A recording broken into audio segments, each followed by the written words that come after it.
One day, Edward was talking to Trevor when Douglas steamed by. He was pulling a train of heavy coal trucks. "Come on, Edward, stop gossiping in the sun when there's work to be done." Later, Edward spoke to Douglas. "Trevor and I are old friends, and you and he have a lot in common too." "Och, aye," quizzed Douglas. "And what'd that be?"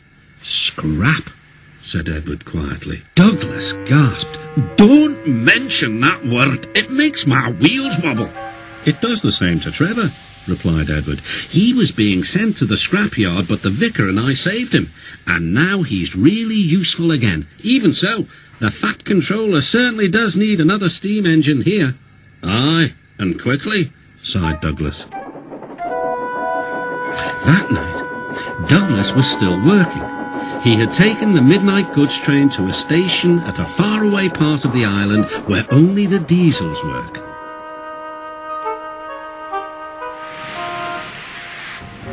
He was just shunting, ready for his return journey, when...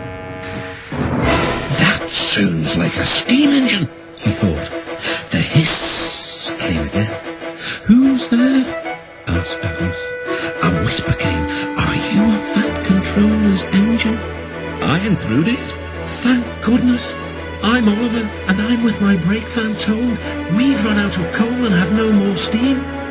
"But what are you doing?" "Escaping." "From what?" "Scrap." Douglas shivered. Then he remembered Edward's story about saving Trevor. "I'll be glad to help you," he said. "It'll have to look as if you're ready for scrap, and I'm taking you away." The drivers and firemen agreed to help too. Everyone worked fast. "Need time to turn around," panted Douglas. "I'll run tender first. Come on."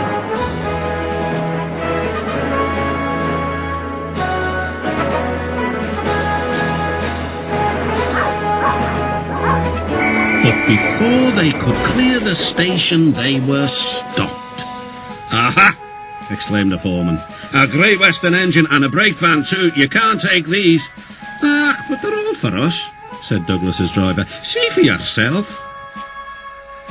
The foreman looked all over Oliver. "Seems in order."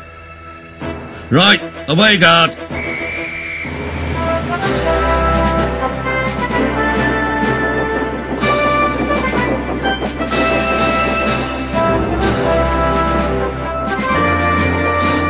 "A neat thing," puffed Douglas. "We've had worse," smiled Oliver. And they forged ahead.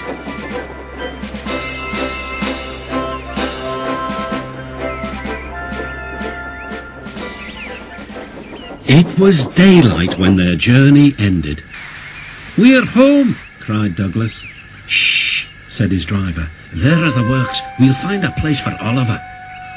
Oliver said goodbye and thank you, and Douglas puffed away. The next day, Douglas told the other engines all about Oliver. "The Fat Controller will have to know," said James. "Douglas should tell him at once," added Gordon. "Well, here he is," said a voice. "Now, what's this all about?" "Beg pardon, sir, but we do need another engine." "Yes, sir," ventured Gordon. "A steam engine, sir."